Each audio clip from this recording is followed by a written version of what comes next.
Greetings, ladies and gentlemen, and once again, it's Tuesday. And on Tuesday, we oftentimes give the sounder, which of course is CQ, CQ, CQ. We're willing to talk to anybody, and that includes you.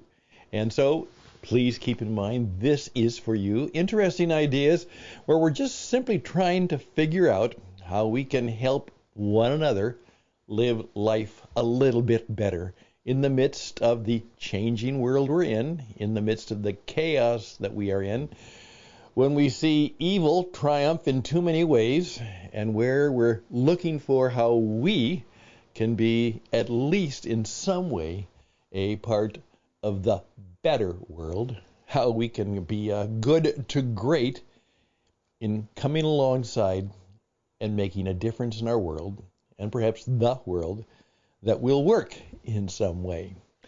And this, of course, is the Christmas week here in the United States.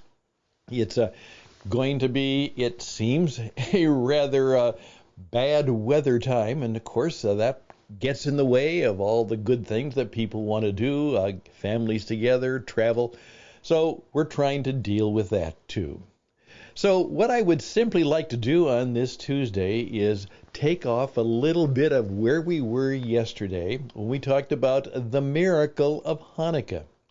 And I trust that a few of you actually took my advice and, hey, found a little bit more about that story. And then that question. Yeah, well, do you really believe in miracles? Do you really believe that there are things that can transcend the supernatural and make a difference? Well, today I'd like to talk to you about what I call M3P. M3P. Now, that's not MP3. That's the name of the audio file which has changed the world, the one that I'm using right now. So I don't need to have it on a CD. I don't need to have it on anything except the fact that this digital MP3 file allows me to record this message and play it back all around the world. The MP3 file has changed the world. Simple little creation. But this is a character creation, which I'm going to recommend, and it's called the M3P. And if you'll give me just a few minutes, maybe I can at least challenge you to think a little bit differently about how you're going to live 23. That's right, M3P, in 23. The program begins right now.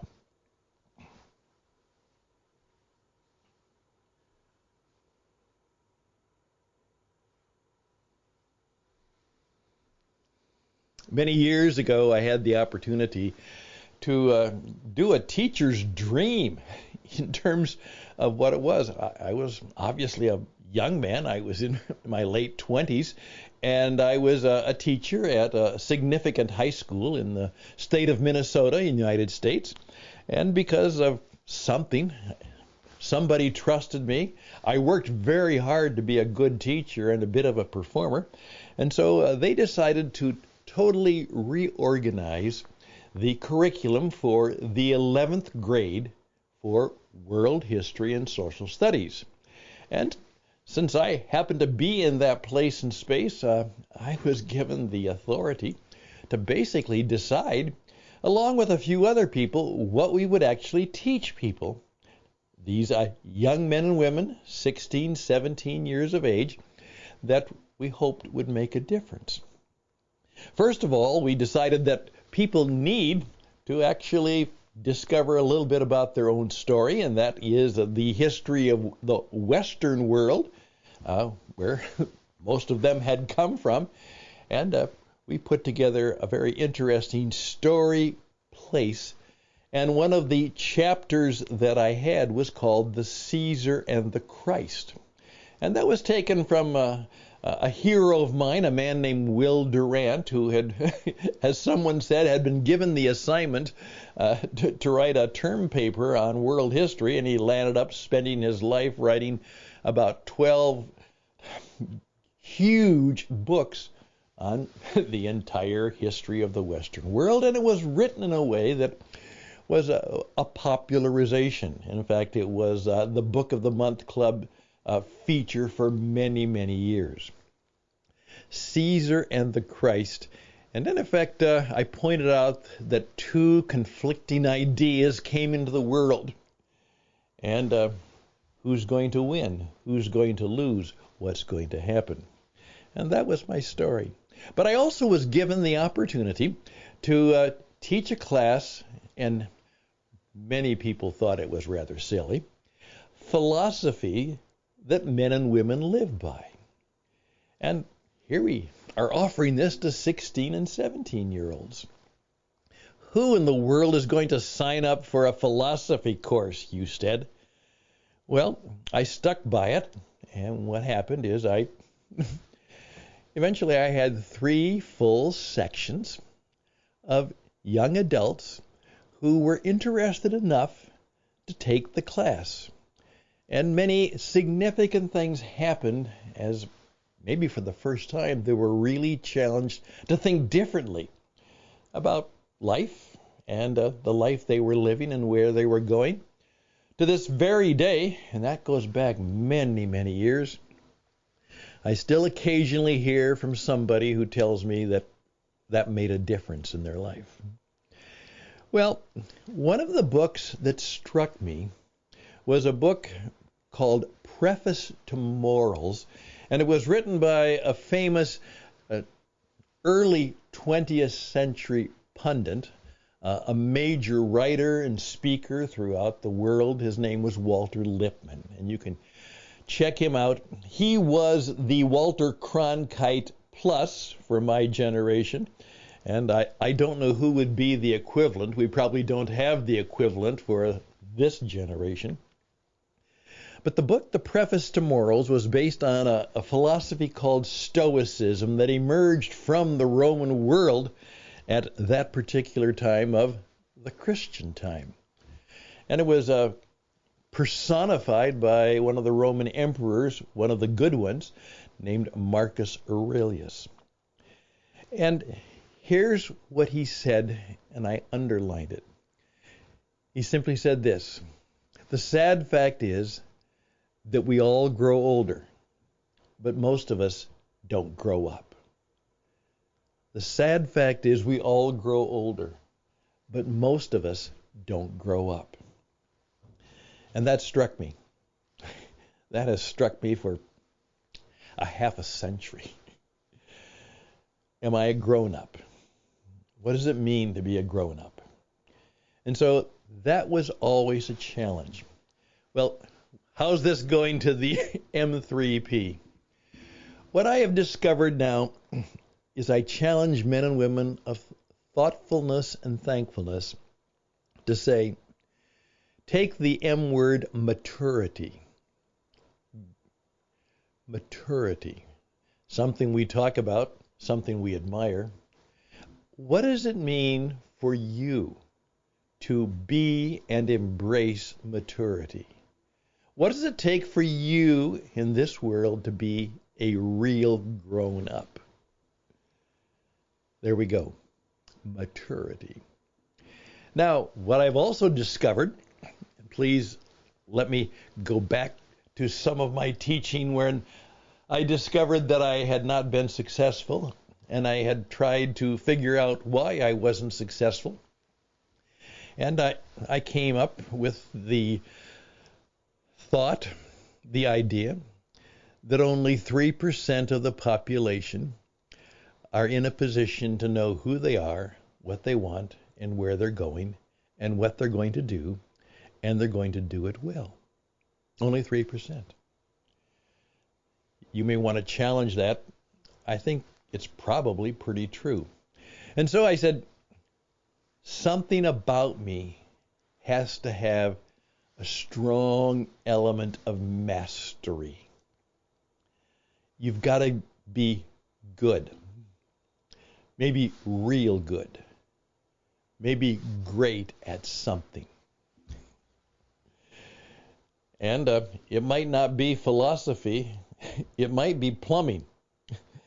And as someone said, if your ideas leak, no damage. If your pipes leak, lots of damage. Plumbers are more important than philosophers. And for the most part, I would agree. There's nothing more needed when you need them is the master plumber.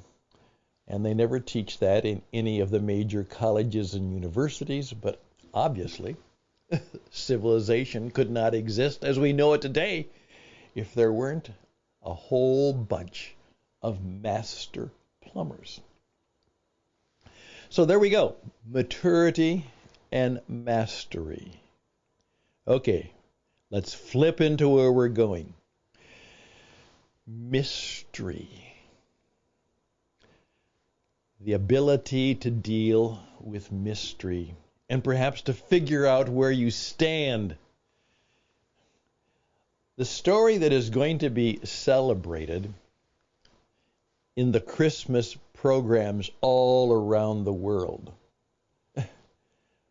don't make sense.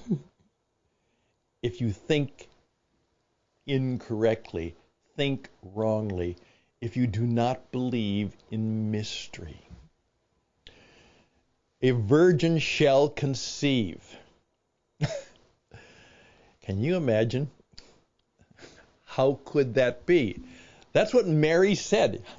I'm sorry. How can that be? And then she made a rather interesting statement that means she embraced the mystery, and almost a term that we would almost laugh at today. It's said that when a man takes advantage of a woman in a not very good way, is that he had his way with her. He had his way with her. And basically Mary said to the angel and to God, have your way with me. And the whole thing, the whole story is a mystery. Think about it. It certainly is something that we believe, those of us who follow the tradition, that it is history. But it is much more than history. It is a profound mystery. And we are called to embrace the mystery, not on the basis of what we know or what makes sense or the way the world works as we see it. It's a mystery. And can you live with mystery? I also discovered that mystery is also a personal quality that we should try and cultivate. There's great strength and there's great power if people can't quite figure you out. Remember that. There's a lot of power if people can't quite figure you out, but they know they can trust you. Can't quite figure him out, but he is good. You can trust him. Remarkable people embrace mystery and live rather comfortably with the whole idea. Hey, we're at 13 minutes. Gives me just a few minutes to talk about the P and M3P, and that's what we'll do as we finish up.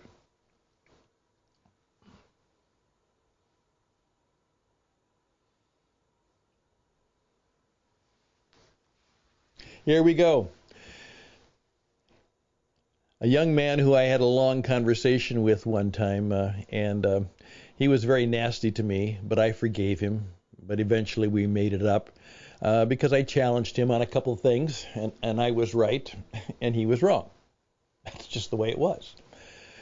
But in a recent thing that he wrote, he was with me. He said, if you want to be grown up, you have to embrace paradox. And this is what I call number 3 in the great list of what it takes to live well. Paradox is the ability to say, this is true, but this is the opposite. which is right and which is wrong, and you can answer yes by saying, the ability to hold in your heart and mind and spirit the mystery of things being opposite, but both being true. The first shall be last. What does that mean? From death can come life. What does that mean? The ability to embrace a paradox will be part of what makes us a little bit mysterious, give us a deep sense of mastery, and probably it is the ability to get away from the black and white world and not deal just in gray, but to understand that we live in a mystery. And we are called to live well in that mystery.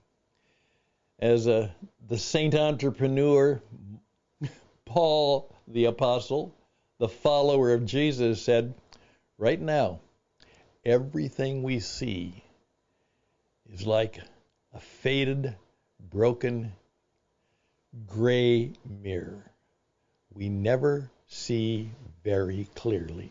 And so can we live with that, and can we continue to seek, as I say, since we last met, since we last talked, what is clearer to you now?